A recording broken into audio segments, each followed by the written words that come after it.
Hello, अस्सलाम वालेकुम। तो सामने जो आपका है वो कुछ लिखा हुआ नहीं आ रहा। मेरी स्क्रीन शो हो रही है ना?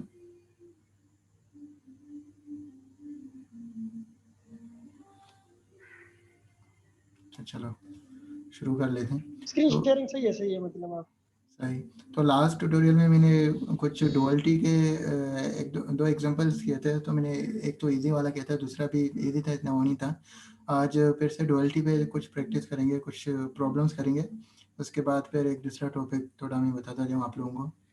तो सबसे पहले मैं एक एलपी लिखूँगा यहाँ पे, और लेट्स सपोज x1। अच्छा, एल बी ये कि प्राइमर लिख रहा हूँ, मैक्सिमाइज करना है मुझे x1 plus let's suppose 2x2 plus x3 को, और subject to constant let's suppose x1 plus x2 minus x3 greater than और इक्वल टू 2, और यहाँ पे let's suppose x2 plus 2x3 less than और इक्वल टू यहाँ पे फॉर एग्जांपल 1 है, और यहाँ पे x3 सिर्फ कर लो, चाहे x3 एक में इक्वल रख लेते हैं, और यहाँ पे फॉर एग्जांपल 3 रख लो। और पहला मैं एग्जांपल कर रहा हूँ कि इसमें ये जो तीनों वेरिएबल्स हैं ये ग्रेटर देन इक्वल टू 0 है, तो इसका डुअल क्या हो जाएगा। तो मैं मैनुअली नहीं कर रहा, अभी डायरेक्टली आप लोगों को आना चाहिए कि डायरेक्टली कैसे इसके डुअल लिखते हैं। तो ये मेरा प्राइमल है, तो अब मैं इसका डुअल लिख रहा हूँ यहाँ पे। अच्छा, तो सबसे पहले क्या होगा, मैक्सिमाइजेशन है तो यहाँ पे आ जाएगी मिनिमाइजेशन, तो मिनिमाइज करना है ऑब्जेक्टिव फंक्शन को। ऑब्जेक्टिव फंक्शन क्या होगा हमारा, ऑब्जेक्टिव फंक्शन की जो एंट्रीज होंगे ये वाले हो जाएंगे, और वेरिएबल क्या क्या होंगे, इस पहले कंस्ट्रेंट के कोरिस्पॉन्डिंग में पाई 1 वेरिएबल ले रहा हूँ। अब कोई सी वेरिएबल y2 y3 y4 पे वो w ले लें, कुछ भी ले लें, मैं पाई ले रहा हूँ, तो पाई 2, और यहाँ पे इसके कोरिस्पॉन्डिंग पाई 3, तो 3 वेरिएबल में ले रहा हूँ। और तो पहली मेरी जो सॉरी ऑब्जेक्टिव फंक्शन क्या बनेगी, कोफिशिएंट इसके प्राइमल फंक्शन की जो कांस्टेंट वाली वेक्टर हो जाएगी वो कोफिशिएंट हो जाएंगे। तो यहाँ पे मेरे पास आ जाएगा 2 पाई 1 प्लस पाई 2 प्लस 3 पाई 3, तो ये मेरे पास ऑब्जेक्टिव फंक्शन हो गया इसका। अच्छा, ऑब्जेक्टिव फंक्शन के बाद अब कांस्टेंट लिखने हैं इसके कांस्टेंट, तो इसमें क्या होगा। अच्छा, अगर मैं इसको कंप्लीट लिखूँ तो ये 0 टाइम्स x1 हो जाएगी, और लास्ट में ये 0 times x1 plus 0 times x2 plus. अच्छा, तो इसमें ये हुआ कि जो पहली कंस्टेंट बनेगी वो x1 की कोफिशिएंट्स होंगे, तो x1 की कोफिशिएंट यहाँ पे ये 1 है, इसके बाद ये 0 ये 0, इसका मतलब पाई 1 पाई 1। अच्छा, यहाँ पे फिर इक्वेशन के दूसरी साइड पे क्या आ जाएगा, दूसरी साइड पे आ जाएगा 1, ये 1 यहाँ से आ गया, ये 1। अच्छा, अभी यहाँ पे इक्वलिटी क्या होगी, इनइक्वालिटी क्या होगी, ये बाद में लिख लेते हैं, पहले ये इक्वेशन सारी लिख लेंगे, मतलब ये इक्वेशन और कांस्टेंट वाली साइड लिख लेंगे, और एंड में बताऊंगा कि वो साइंस इक्वलिटी की कैसे लिखेंगे, इनइक्वालिटी की। अच्छा, अभी दूसरी इक्वेशन कौन सी होगी, दूसरी की जो कोएफिशिएंट्स x2 की हैं यहाँ से आ जाएगा, और ये 0 है, तो दूसरी इक्वेशन हो जाएगी पाई 1 प्लस पाई 2, और इक्वेशन की दूसरी साइड पे 2 आ जाएगा, और इसी तरह तीसरी ये -1 है, ये 2 है, और ये 1 है, तो यहाँ पे आ जाएगा -पाई 1 प्लस 2 पाई 2 प्लस पाई 3, और इक्वेशन की दूसरी साइड पे 1 है, 1 यहाँ से आ गई थी। अच्छा, अब यहाँ पे ये दूसरा वो आता है कि यहाँ पे साइंस क्या होंगे इनइक्वालिटी के, वो डिपेंड करता है यहाँ पे ये जो x1 x2 और x3 हैं इनकी वैल्यूज पॉजिटिव ही नेगेटिव या फिर अनरिस्ट्रिक्टेड है। तो ये इस एग्जांपल में तो ये सारे ग्रेटर देन इक्वल टू 0 हैं। अच्छा, तो जब भी यहाँ पे ग्रेटर देन इक्वल टू 0 है मतलब ये राइट टाइप के वेरिएबल्स हैं, मतलब राइट टाइप के वेरिएबल कोई भी वो दे दो, अगर सारे पॉजिटिव हैं, अगर पॉजिटिव हो गए तो यहाँ पे इनइक्वालिटी कौन सी आएगी, डिपेंड करता है यहाँ पे ये जो मिनिमम है, तो मिनिमम जब भी होगा तो यहाँ पे inequality greater than equal to 0 आ जाएगी जब यहाँ पे सारे पॉजिटिव हों। अगर इनके यहाँ पे सारे पॉजिटिव होते हैं और यहाँ पे मैक्सिमम होता तो यहाँ पे लेस देन इक्वल टू हो जाती। तो इस केस में ये तीनों ग्रेटर देन इक्वल टू 0 है, तो यहाँ पे जो ऑब्जेक्टिव फंक्शन है वो मिनिमम है, इसलिए ग्रेटर देन इक्वल टू 0 आ गया। इसी तरह दूसरा वेरिएबल भी पॉजिटिव है, तीसरा भी पॉजिटिव है, तो दूसरे में भी ग्रेटर देन इक्वल टू 2 आ जाएगा और यहाँ पे भी ग्रेटर देन इक्वल टू 1 आ जाएगी। ये डिपेंड करता है ईच वेरिएबल पे। इसके अलावा एक और प्रॉब्लम करेंगे जिसमें यहाँ पे भी चेंजेस करेंगे। ये तीनों की जो साइंस हैं इनकी जो नेचर है पॉजिटिव नेगेटिव यहाँ पे अनरिस्ट्रिक्टेड है, वो भी चेक कर लेते हैं यहाँ पे। अच्छा, हाँ सही है, यहाँ तक हो गया। इसके बाद आता है कि पाई 1 पाई 2 पाई 3 इनकी नेचर क्या है, ये पॉजिटिव है नेगेटिव है या फिर अनरिस्ट्रिक्टेड है। ये कहाँ से पता लगता है, ये पता लगता है कौन जो हमारी प्राइमल है उसकी साइंस से इनकी इक्वालिटीज जो भी है उससे पता लग जाता है। तो यहाँ पे पहला ये दूसरा होगा, तो पहला ये पाई 1 के कोरिस्पॉन्डिंग है, ये दूसरा पाई 2 के कोरिस्पॉन्डिंग, ये तीसरा पाई 3 के। अच्छा, जब भी अच्छा ये ग्रेटर देन इक्वल है, ये राइट टाइप की इक्वल इनइक्वालिटी नहीं है क्योंकि मैक्सिमम है। तो मैक्सिमम में क्या होता है, लेस देन इक्वल टू होती है जो ओरिजिनल जिन जब हम करते आ रहे थे, जैसे हम मैक्सिमम जब ले रहे थे तो यहाँ पे सारी लेस देन इक्वलिटी थी, और इसी तरह मिनिमम जब ले रहे थे तो इसमें ग्रेटर देन इक्वल टू की जो साइंस होती हैं वो राइट टाइप की होती हैं। तो इसमें ये राइट टाइप का होता है, यहाँ पे ये वाली राइट टाइप की हो जाती है। तो यहाँ पे जो पहली इनइक्वालिटी है वो राइट टाइप की इनइक्वालिटी नहीं है, ग्रेटर देन इक्वल टू है। मैक्स के साथ greater than equal to right type की नहीं होती, रॉन्ग टाइप की होती है। तो जब भी रॉन्ग टाइप की हो गई तो वेरिएबल नेगेटिव हो जाती है, तो यहाँ पे जो पाई 1 हो जाएगा और लेस देन इक्वल टू 0 हो जाएगी। और ये नेगेटिव क्यों हो रहा है, हमने लास्ट ट्यूटोरियल में मैंने बताया था कि क्यों हम इसको नेगेटिव लिख रहे हैं। तो ये मैंने लास्ट ट्यूटोरियल में बताया था, एग्जाम्पल के थ्रू बताया था, तो आप भी वहाँ पे भी चेक कर सकते हैं। अच्छा, इसके बाद दूसरी जो वेरिएबल है पाई 2 दूसरी जो कंस्टेंट है वहाँ पे देखते हैं, उनकी जो इनइक्वालिटी की साइन है वो राइट टाइप की है, मैक्स के साथ less than equal to right type की होती है। तो यहाँ पे पाई 2 क्या हो जाएगा, ग्रेटर देन इक्वल टू 0। अच्छा, थर्ड जो कंस्टेंट है वहाँ पे जो इनइक्वालिटी की साइन है जो यहाँ पे इक्वल है, तो जब भी इक्वल हो गया तो वो वेरिएबल क्या हो जाएगी, अनरिस्ट्रिक्ट हो जाएगी। तो यहाँ पे पाई 3 के बारे में कुछ भी नहीं कह सकते, वो पॉजिटिव भी हो सकते हैं और नेगेटिव भी हो सकता है। तो ये हमारा आ गया डुअल। हमने डुअल डायरेक्टली मतलब मैनुअली नहीं की, हमने डायरेक्टली लिख ली ये वाली चीज़ें यूज़ करके। तो सबसे जो इम्पोर्टेंट चीज़ होती है वो ये होती है कि यहाँ पे कौन सी साइंस है, यहाँ पे जो भी साइंस है उनसे ये वाली चीज़ यहाँ पे वेरिएबल्स की नेचर पता लग जाती है कि वो पॉजिटिव या नेगेटिव है या फिर अनरिस्ट्रिक्टेड। अच्छा, जो डुअल की जो इनइक्वालिटीज होती हैं ये वाली, तो वो डिपेंड करती हैं ओरिजिनल प्राइमल की जो वेरिएबल्स हैं उनकी नेचर से कि वो पॉजिटिव है नेगेटिव है या फिर अनरिस्ट्रिक्टेड है। बेसिकली यहाँ पे असल चीज़ ये होती है समझने की। अच्छा, ये जो हमने प्रॉब्लम की थी जहाँ पे वेरिएबल सारे हमने स्ट्रेट फॉरवर्ड लिए थे, सारे ग्रेटर देन इक्वल टू 0 लिए थे, तो इसमें इतना वो कन्फ्यूजन नहीं था।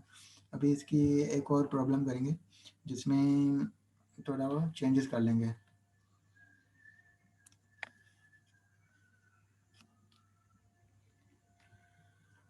तो चलो मैं इसमें यहाँ पे एक और प्रॉब्लम लिख लेता हूँ।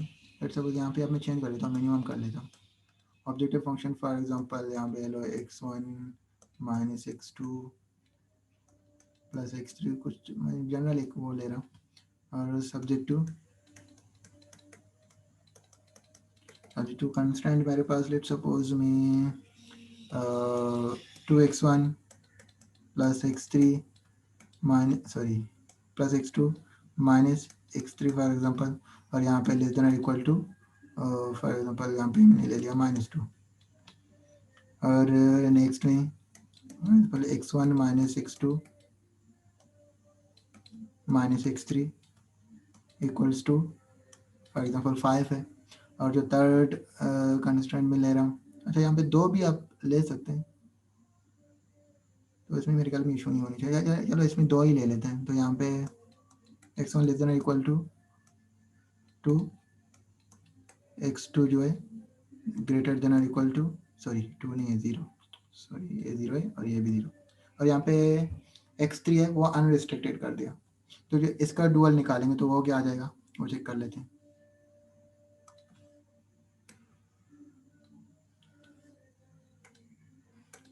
तो ये मेरे पास था प्राइमल,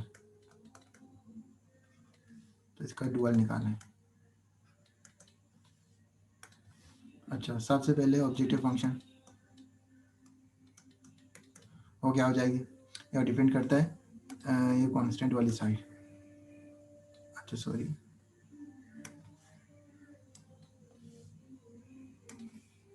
कांस्टेंट वाली साइड, ये 2 ही है हमारे पास। तो जो फंक्शन बनेगा ऑब्जेक्टिव फंक्शन वो बन जाएगी -2 π1 + 5 π2। मैंने पहले कंस्टेंट के कोरिस्पॉन्डिंग π1 वेरिएबल ले लिया, दूसरे के π2 ले लिया। अच्छा, नेक्स्ट काम हमारा क्या होगा, अब यहाँ पे लिखनी है कंस्टेंट, तो जो पहली आ जाएगी x1 का कोएफिशिएंट यहाँ पे 2 है और यहाँ पे 1 है। तो जो पहला कंस्टेंट आएगा वो क्या हो जाएगी, 2 टाइम्स π1 + π2। ये इनइक्वालिटी में अभी नहीं लिख रहा, यहाँ पे जो इनइक्वालिटी होगी अभी नहीं लिख रहा है, बाद में लिखूंगा। और यहाँ पे इक्वेशन पे दूसरी साइड जो कांस्टेंट है 1 आ रहा है। 1 कहाँ से आ रहा है, ये वाली जो 1 x1 का कोएफिशिएंट है यहाँ से आ रहा है। अच्छा, इसके बाद जो नेक्स्ट कंस्टेंट होगी वो आ जाएगी इनके कोएफिशिएंट से, x2 के कोएफिशिएंट से। तो यहाँ पे x2 के कोएफिशिएंट ये 1 है, यह -1 है। तो यहाँ पे जो कंस्टेंट बनेगी वो क्या बन जाएगी, π1 - π2।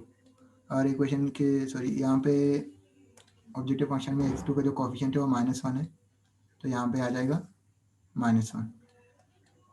अच्छा, जो थर्ड कंस्टेंट है वो कैसे बनेगी, वो x3 के कोएफिशिएंट से। तो x3 के कोएफिशिएंट फर्स्ट कंस्टेंट में -1 है और यहाँ पे भी -1 है, तो यहाँ पे आ जाएगी -π1 - π2, और इक्वेशन की दूसरी साइड पे 1 आ जाएगा। ये इक्वेशन की दूसरी साइड पे 1 जो आ रहा है वो इसकी वजह से आ रही है कि यहाँ पे x3 का कोएफिशिएंट 1 आ रहा है। अच्छा, अब आती है कि यहाँ पे इनइक्वालिटी कौन सी होगी। अब यहाँ पे इनइक्वालिटी डिपेंड करता है x1 और x2 x3 इनकी नेचर से, कि या पॉजिटिव है ग्रेटर, पॉजिटिव है नेगेटिव है या फिर अनरिस्ट्रिक्टेड है। तो यहाँ पे जो पहला वेरिएबल है x1 वो लेस देन और इक्वल टू 0 है, मतलब ये नेगेटिव है। तो ये रॉन्ग टाइप की वो है, मतलब इसकी नेचर नेगेटिव होती है। तो यहाँ पे साइन कौन सी आती है, रॉन्ग टाइप की साइन आ जाती है। तो मैक्स के साथ राइट टाइप की साइन होती है, ग्रेटर सॉरी लेस देन और इक्वल टू, ये राइट टाइप की इनइक्वालिटी होती है। तो रॉन्ग टाइप की कौन सी होगी, ग्रेटर देन इक्वल टू। तो यहाँ पे ग्रेटर देन इक्वल टू आ गया। इसी तरह x2 जो वेरिएबल है और ग्रेटर देन इक्वल टू 0 है, पॉजिटिव है, तो इसके कोरिस्पॉन्डिंग जो इनइक्वालिटी बनेगी वो राइट टाइप की बनेगी। और मैक्स के अंदर राइट टाइप की कौन सी होती है, लेस देन इक्वल टू होती है। और इसी तरह थर्ड जो x3 है, x3 वेरिएबल यहाँ पे है ही नहीं, मतलब अनरिस्ट्रिक्टेड है। तो जब भी अनरिस्ट्रिक्टेड आ गया तो यहाँ पे साइन क्या आ जाएगी, इक्वल टू आ जाएगी। अच्छा, ये चीज़ तो हो गई। अब आती है कि ये π1 π2 इनकी नेचर क्या होगी, पॉजिटिव होगी या फिर नेगेटिव होगी या फिर अनरिस्ट्रिक्टेड होंगे। तो यहाँ पे जो π1 होगा वो डिपेंड करता है इस वाली इनइक्वालिटी से, प्राइमल की इनइक्वालिटी से। तो प्राइमल की इनइक्वालिटी लेस देन और इक्वल टू है, और मेन के अंदर जो लेस देन और इक्वल टू होती है वो रॉन्ग टाइप की वो हो जाती है, इनइक्वालिटी है। तो यहाँ पे लेस देन और इक्वल टू 0 हो जाएगी।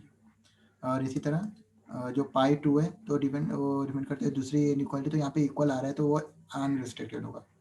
तो सिंपली ये जो डुअल मैंने लिखा है ये बेसिकली डुअल हो गया इस प्राइमल एलपी का। सही है। अच्छा इमरान, समझ में आ रहा है? ये लास्ट में जो आपने समझाया वो समझ नहीं आया बस मुझे। अच्छा, लास्ट में सिर्फ समझ आया, शुरू में समझ नहीं आया? शुरू में समझ आया है, लेकिन ये जो अभी अभी बताया ना, जो पाई 1 की लेस देन 0 वाली, हाँ ये वाली समझ नहीं आई है मुझे। अच्छा, ये समझ नहीं आई। अच्छा, तो हाँ, सबसे सबसे पहले तो ये चीज़ याद रखो कि मैक्स के अंदर राइट टाइप की जो इनइक्वालिटी होती है वो क्या होती है, लेस देन और इक्वल टू। लेस देन, और मेन के अंदर राइट टाइप की इनइक्वालिटी कौन कौन सी होती है, ग्रेटर देन इक्वल टू। सही है। ग्रेटर। अच्छा, तो यहाँ जी पे जी, ये वाली जो साइन आ रही है, ये राइट टाइप की है, रॉन्ग टाइप की है? यहाँ पे मेन को देखते हुए ये है wrong type.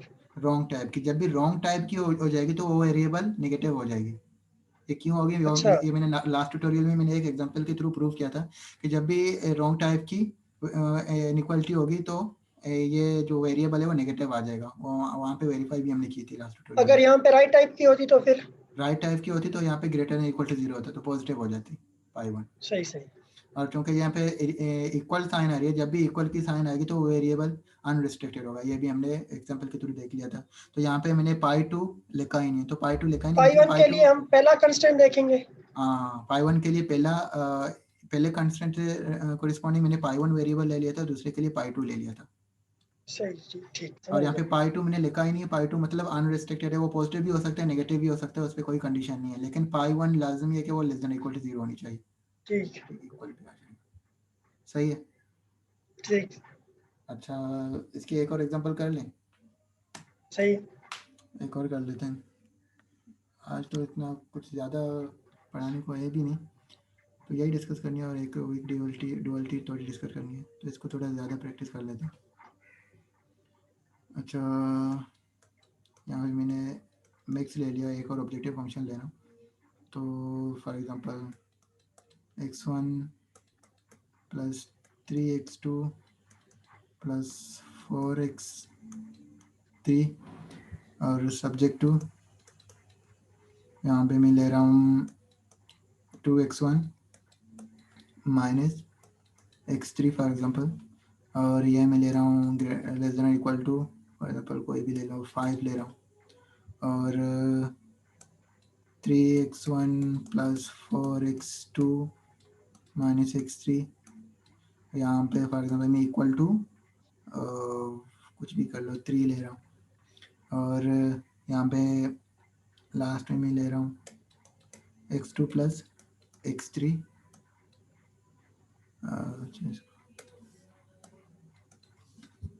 x2 plus x3 greater than equal to for example 1 है ये।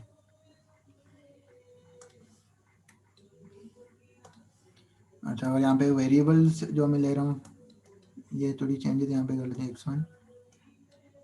x1 और x2 जो हैं वो ग्रेटर देन इक्वल टू 0 हैं, और जो x3 है वो लेस देन और इक्वल टू 0 है। तो ये कंडीशन ले रहे हैं। अच्छा, अब इसका डुअल लिखना है।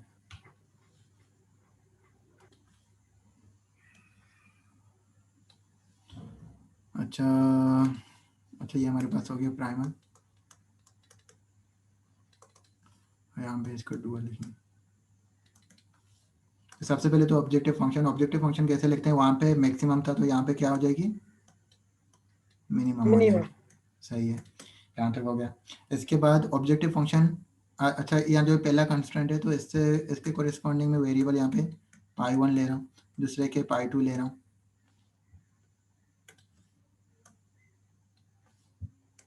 यहाँ पे मैं दूसरे कोरिस्पॉन्डिंग पाई 2 वेरिएबल ले रहा हूँ, और तीसरे के कोरिस्पॉन्डिंग पाई 3 वेरिएबल ले रहा हूँ। सही है। तो मेरी जो ऑब्जेक्टिव फंक्शन बनेगी वो क्या हो जाएगी, वो 5 पाई 1 पाई 1 प्लस प्लस 3 पाई 2 3 पाई 2 बन जाएगी, और लास्ट वाली पाई 3। पाई 3 हो जाएगी। सही है। अच्छा, अब कंस्टेंट लिखना है, तो कंस्टेंट के लिए क्या करेंगे, जो पहला कंस्टेंट बनेगा, कंस्टेंट के लिए ये वाली कोफिशिएंट लेते हैं ना। अच्छा, यहाँ पे वो ए कंस्टेंट के लिए जो पहला कंस्टेंट होगा वो x1 के कोफिशिएंट्स होंगे, दूसरा x2 के कोफिशिएंट, तीसरा x3 के कोफिशिएंट्स होंगे। तो पहला x1 के कोफिशिएंट्स क्या क्या है, 2 two pi 1 two pi 1, plus 3 pi 1। 3 pi 2 हो जाएगी। दूसरी कंस्टेंट पाई 2 उसके हाँ कोरिस्पॉन्डिंग सॉरी, वेरिएबल ले रहा हूँ, तो 3 पाई 2 और इज इक्वल टू 1, अ, मतलब इसमें वो अच्छा पहले साइन इनइक्वालिटी अभी छोड़ लेते हैं, वो एंड में लिख लेते हैं। तो कांस्टेंट वाली ठीक है, साइड कौन सी हो जाएगी मेरी? 1 वन हो जाएगी। वन कहाँ से आ रहा है? वन यहाँ से आ रहा है। ऑब्जेक्टिव फंक्शन जो मैक्सिमम का ऑब्जेक्टिव। है यहाँ से आ रही है, सही है। अच्छा, तो दूसरी जो कंस्ट्रेंट बनेगी वो क्या बन जाएगी? वो x2 के कोफिशिएंट्स। तो पहले कंस्ट्रेंट में जो 4 x2 के कोफिशिएंट्स तो इसमें है ही नहीं, और दूसरे में 4 है, 4 तो यहाँ पे आ जाएगी 4 पाई 2 पाई 2 और अगेन प्लस बस पाई 3, सही है। अच्छा, और यहाँ पे पाई 3 तो अच्छा हाँ, सही। पाई 3 होगी। पाई 3 इसलिए हो रही है कि लास्ट इक्वेशन में यहाँ पे कोफिशिएंट 1 है, और यहाँ पे सॉरी सॉरी ये वाली नहीं है, इस तरफ है x2 में। x2 है, ये वाला है कोफिशिएंट। और यहाँ पे कोफिशिएंट 4 आ रहा था और ऊपर आ ही नहीं रहा था, तो उसका कोफिशिएंट 0 है, तो यहाँ पे आएगा ही नहीं। अच्छा, तो यहाँ पे एक कांस्टेंट वाली साइड क्या हो जाएगी? और ऑब्जेक्टिव 3 फंक्शन की ये वाली फंक्शन वैल्यू हो जाएगी, सही। यहाँ पे 3 आ गई। अच्छा, जो लास्ट जो कंस्टेंट बनेगी वो कौन सी होगी? x3 के कोफिशिएंट्स की। तो यहाँ पे सबसे पहले तो ये -1 है, तो यहाँ पे -पाई 1 हो जाएगी, और दूसरे में -पाई 2, और थर्ड में +पाई 3, और इक्वेशन की दूसरी साइड भी क्या आ जाएगा? 4 आ 4 जाएगा। अच्छा, अब आती है कि यहाँ पे इनइक्वालिटी की साइन कौन सी लगेगी, और डिपेंड करता है इन वेरिएबल्स की नेचर पे। तो जो सबसे पहला x1 है, x1 क्या है? ग्रेटर देन इक्वल टू 0 है।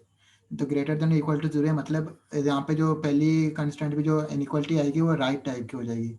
तो मिनिमम में राइट टाइप की कौन सी होती है? Greater greater than than equal to.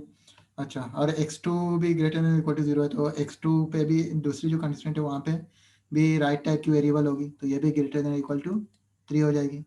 तो थर्ड है वो रॉन्ग टाइप की, तो थर्ड में क्या हो जाएगी? लेस देन इक्वल टू 4 हो जाएगी, सही है। सही। अच्छा, अब आते हैं पाई 1 पाई 2 और पाई 3, इनकी नेचर क्या है, किस टाइप के नंबर्स होंगे। तो पाई 1 क्या है? वो डिपेंड करता है फर्स्ट इनइक्वालिटी की साइन पे। तो ये राइट टाइप की और रॉन्ग टाइप की है? ये राइट टाइप है। तो राइट टाइप की है, ग्रेटर देन इक्वल टू 0 हो जाएगी। और x2 क्या हो जाएगा? x2 अनरिस्ट्रिक्टेड है ना, क्योंकि जब भी इक्वलिटी आ गई तो वो वेरिएबल अनरिस्ट्रिक्टेड हो जाती है। इक्वल आ रहा है यहाँ पे, तो पाई 2 अनरिस्ट्रिक्टेड है, उसको रिस्ट्रिक्ट करेंगे नहीं, कुछ भी हो सकता है। और जो थर्ड वेरिएबल है पाई 3, वो इस इनइक्वालिटी पे डिपेंड करता है। तो ऐसे ये जो इनइक्वालिटी है वो रॉन्ग टाइप की है, तो इसका मतलब जो पाई 3 होगा वो क्या हो जाएगी? लेस देन इक्वल टू 0, सही है। अच्छा, तो ये कुछ प्रॉब्लम हो गए हमारे मेरे ख्याल में। तो इन एग्जांपल से तो अभी तो बना सकते हैं आप लोग। कोई भी इस तरह का हाँ कोई सर क्वेश्चन हो तो प्राइमल डुअल आप लोगों को शायद अभी आता होगा अब बनाना। अच्छा, एक और काम कर लेते हैं, इसी को थोड़ा रिवर्स करके ले चलें, ये डुअल को लेके चलें, और डुअल पे भी। अच्छा, ये बात तो पता नहीं, अभी इस डुअल का फिर से डुअल ले लें तो यही प्राइमल आ जाता है। ये एक थ्योरम होती है, तो डुअल का डुअल फिर से वही प्राइम आ जाएगा। तो अगर हम इसी का ही डुअल निकालें फिर से, तो वापस से यही वाली आ जाएगी, प्राइम वाली आ जाएगी। तो ये भी इजी, आप लोग ये भी कर सकते हैं। ये समझ में आ रहा है ना मेरी बात? जी जी। तो सही, फिर आप लोग एक को ट्राई कर लें कि इस डुअल का फिर से डुअल ले लें, यही वाली प्राइम वाली आ जाएगी। अच्छा, इसके बाद मेरे ख्याल में ये तो टॉपिक यही था। इसके बाद एक और डुअलिटी की थ्योरम थी, वो थोड़ा बता दूंगा।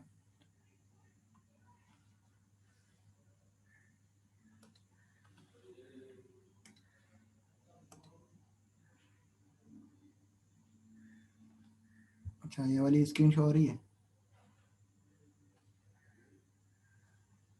हाँ शो हो रही है। अच्छा, अच्छा, वीक ड्यूअलिटी थ्योरम ये क्या कहती है कि कोई भी हमारे पास एक प्राइमल है, ये प्राइमल है मेरे पास, और यहाँ पे तो क्या यूज़ हो रही है? मैक्सिमम यूज़ हो रही है। तो कोई भी एलपी हो जब इसका मैक्सिमम, अच्छा ये प्राइमल इसका ये हो गया। अभी इसका फिर डुअल अगर हम जब निकाल लें तो ये डुअल आ गया, तो एंड में जो प्राइमल की जो ऑप्टिमल वैल्यू होगी वो डुअल की ऑप्टिमल वैल्यू से क्या होगी, हमेशा लेस देन इक्वल टू हो जाएगी। ये उस केस में जब हमारे प्राइमल में क्या आ रही है, मैक्सिमाइजेशन आ रही है। तो यहाँ पे जो भी फेजिबल पॉइंट होंगे, अगर ये जो हमारे पास पहला प्राइमल है इसको सॉल्व कर लें, फॉर एग्जांपल यहाँ पे x1 एक प्राइमल ऑप्टिमल पॉइंट, सॉरी एक फेजिबल पॉइंट हो गया, x2 एक फेजिबल पॉइंट हो गया, यहाँ पे x3 एक फेजिबल पॉइंट हो गया। और इसके जो डुअल है इसके लेट सपोज हमें मिल गए थे पाई 1 एक ऑप्टिमल पॉइंट मिल गया था, सॉरी फेजिबल पॉइंट मिल गया था, पाई 2 एक फेजिबल पॉइंट, पाई 3 इस तरह से और भी हो सकते हैं। तो जो भी मिल गए, लेकिन यहाँ पे जो भी वैल्यू में x की पुट करूंगा और यहाँ पे जो भी, अच्छा यहाँ पे w, तो यहाँ पे w ले लेते हैं, तो ये w ले लेते हैं, w1 w2 और w3। तो यहाँ पे मैं कोई से भी x पुट कर दूं, यहाँ पे कोई से भी w पुट कर दूं तो ये हमेशा होल्ड करती है। और यहाँ पे सिंपली यहाँ पे कोई भी x पुट कर दो एन ऑप्टिकल पॉइंट्स में से, और यहाँ पे कोई भी w पुट कर दो यहाँ पे, तो ये इनइक्वालिटी हमेशा होल्ड करती है। तो ये वीक डेबिलिटी की थ्योरम है। तो इसका प्रूफ भी यहाँ पे नीचे दिया हुआ है, तो आप ये देख सकते हैं।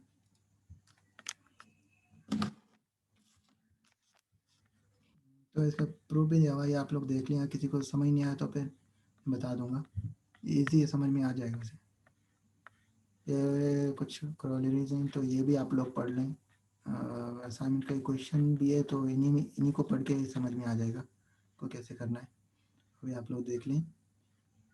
और ये वाली एक चीज़ है, सफिशिएंट ऑप्टिमैलिटी क्राइटेरियन।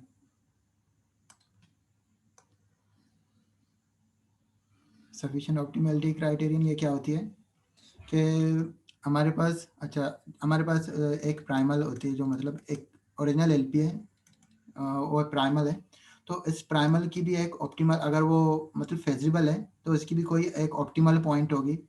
इसकी जो ऑप्टिमल पॉइंट होगी इसको कहते हैं प्राइमल फेजिबल। जो एक्स स्टार है, लेट सपोज मैंने एक्स स्टार नाम दे दिया, तो इस प्राइमल की जो ऑप्टिमल पॉइंट है एक्स स्टार को कहते हैं प्राइमल फिजिबल। और इसी तरह एक डुअल भी होगी इसी प्राइमल की, तो इस डुअल की जो ऑप्टिमल पॉइंट होगी, इसको फॉर एग्जांपल यहाँ पे डब्ल्यू स्टार का नाम दिया हुआ है, तो ये डब्ल्यू स्टार डुअल फिजिबल होती है, इसको इसको डुअल फिजिबल कहते हैं।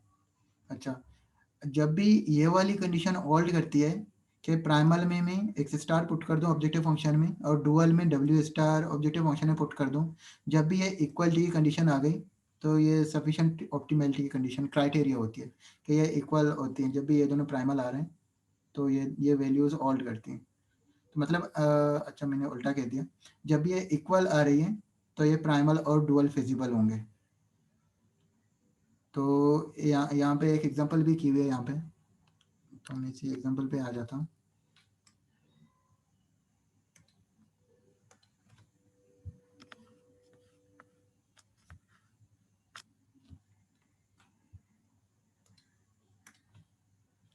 यहाँ पे एक एग्जांपल है, एक प्राइमल दी हुई है, ये वाली है। तो यहाँ पे काम आसान हुआ है, इसका डुअल निकालना नहीं पड़ रहा है, डुअल इसने खुद ही कैलकुलेट कर लिया है। तो यहाँ पे ये प्राइमल और इसकी डुअल ये वाली होगी, डुअल भी इसने खुद ही कैलकुलेट कर लिया।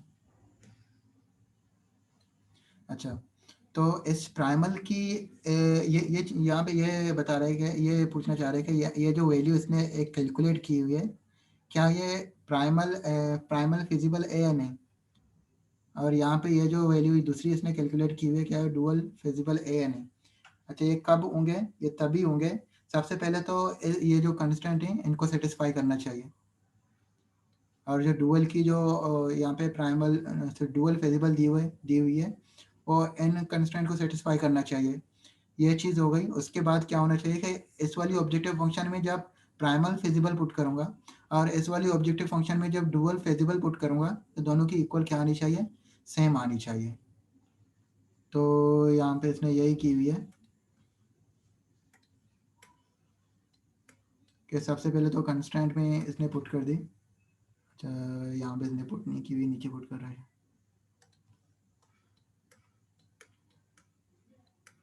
हम यहीं पे पुट करके देख लेते हैं। अच्छा, ये x1 माइनस x2, तो x1 ये वाली वैल्यू है, x2 ये वाली वैल्यू है, तो 2 और 3 माइनस 11 और 3 या लेस देन इक्वल टू -3 अगर होगी तो मतलब पहली कंस्टेंट सेटिस्फाई हो गया। तो 2 और 3 11 और 3 ये क्या आ जाएगा, -9 और 3, 9 और 3 होगा ना, सही है। और ये क्या आ जाएगा, -3। तो -3 लेस देन इक्वल टू -3 ये स्टेटमेंट यहाँ पे इक्वल की कंडीशन भी है। तो लेस देन इक्वल टू ये पहले ही सेटिस्फाई हो गई। इसी तरह दूसरे में चेक करेंगे।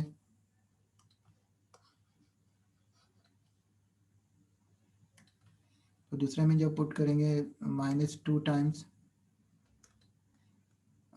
2 और 3 और -11 और 3, तो ये हो जाएगी -4 और 3 -11 और 3। तो जब इसको ऐड करेंगे तो -15 और 3 जो कि इक्वल है -5 के। तो -5 लेस देन इक्वल टू -5, तो ये इस कंडीशन को सेटिस्फाई कर रहा है। तो इसका मतलब इसमें क्या होगा, सारी कंडीशन को कंस्टेंट की जो इनइक्वालिटीज हैं सारों को सेटिस्फाई करना चाहिए। पहली चेक करने वाली चीज़ होती है कि पहले सारे कंस्टेंट को सेटिस्फाई कर ले। जब भी सारे कंस्टेंट को सेटिस्फाई कर लिया और प्राइमल फिजिबल इसी तरह डुअल फिजिबल में चेक करोगे कि यहाँ पे भी सारी कंस्टेंट को सेटिस्फाई कर ले, ये चीज़ें हो गई। अभी इसके बाद क्या चेक करेंगे, इसके बाद ये चेक करेंगे कि जो ऑब्जेक्टिव वैल्यू है दोनों की इन ऑप्टिमल इन प्राइमल फिजिबल और डुअल फिजिबल पे वो सेम आनी चाहिए। तो हमारे पास जो ऑब्जेक्टिव फंक्शन थी वो ये वाली थी, ये प्राइमल की ऑब्जेक्टिव फंक्शन है और ये डुअल की ऑब्जेक्टिव फंक्शन है। तो जब इसमें वैल्यू पुट करेंगे तो यहाँ पे -3 टाइम्स x1 जो कि 2 और 3 आ रहा है, और यहाँ पे -2 टाइम्स x2 जो कि 11/3 आ रहा है। जब इसको सिंप्लीफाई करेंगे तो -6, अच्छा इनको कैंसिल आउट कर लो, यहाँ पे आ जाएगा -2 और यहाँ पे -22/3। जब इसको सिंप्लीफाई करेंगे तो ये आ जाएगा -6 + 22 -28/3 आ गया। और इसी तरह इस वाली ऑब्जेक्टिव फंक्शन में पुट करेंगे यही वैल्यूज, यहाँ पे आ जाएगी -3 टाइम्स ये वाली वैल्यू, तो ये आ रही है 1/3। और यहाँ पे -5 टाइम्स y2 ये वाली 5/3, यहाँ पे 5/3 आ जाएगा। और y3 ये 0 आ रहा है तो 0 आ जाएगा, पुट करने की ज़रूरत नहीं है। इसको सिंप्लीफाई करेंगे तो ये दोनों कैंसिल आउट हो गए। तो यहाँ पे -1 -25/3 को सिंप्लीफाई करेंगे तो 28 -28/3 आ जाएगा। तो दोनों की वैल्यू सेम आ रही है और दोनों सारे कंस्टेंट को भी सेटिस्फाई कर रहे हैं। तो इसका मतलब क्या है कि इसने जो सफिशिएंट कंडीशन थी उसको सेटिस्फाई कर लिया। इसका मतलब ये जो पॉइंट इसने निकाली हुई है वो क्या है, ये प्राइमल फिजिबल है और ये वाली पॉइंट क्या है, डुअल फिजिबल है। सही है। तो इसमें और तो कुछ भी नहीं है, बस ऑब्जेक्टिव फंक्शन पुट करनी है। तो ये बात वेरीफाई होगी कि प्राइमल फिजिबल है और डुअल फिजिबल है। ये चेक करने के लिए सिंपली सबसे पहले तो सारी कंस्टेंट को सेटिस्फाई करना चाहिए, जो कोरिस्पॉन्डिंग जो ऑप्टिमल वैल्यू जो होती है वो गिवन होती है। ये प्राइमल को सेटिस्फाई करनी चाहिए इस केस में, और ये डुअल को। ये सेटिस्फाई कर ली, इसके बाद फिर क्या करेंगे, ऑब्जेक्टिव फंक्शन में पुट करके चेक करेंगे कि दोनों की वैल्यू सेम आ रही है नहीं आ रही। तो आ रही है, मतलब यही प्राइमल और डुअल ऑप्टिमल पॉइंट हो गए। तो बस इसमें तो यही चीज़ थी और तो कुछ भी नहीं था। किसी को कोई क्वेश्चन वगैरह पूछना है? नहीं अभी कोई मेरा तो नहीं है कोई क्वेश्चन। क्लियर है, थैंक यू।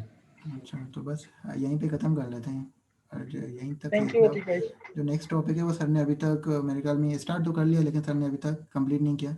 तो सर इस वीक में वो अभी कंप्लीट कर लेंगे। अभी तक हम लोग तो क्लासेस में जो है लीनियर प्रोग्रामिंग पढ़ रहे हैं ना, तो नॉन लीनियर के अभी नेक्स्ट क्लासेस होंगे या फिर नेक्स्ट नेक्स्ट? नॉन लीनियर शायद इस वीक जो कमिंग वीक है, शायद कमिंग वीक में अभी भी लीनियर ही चलेगा, उसके बाद मेरे ख्याल में फिर नॉन लीनियर प्रोग्रामिंग पे शुरू कर लेंगे। चलिए सही। हाँ अभी तक तो यही चल रहा है। Thank you. तो ठीक है, थैंक यू, अल्लाह हाफिज़। हाफिज।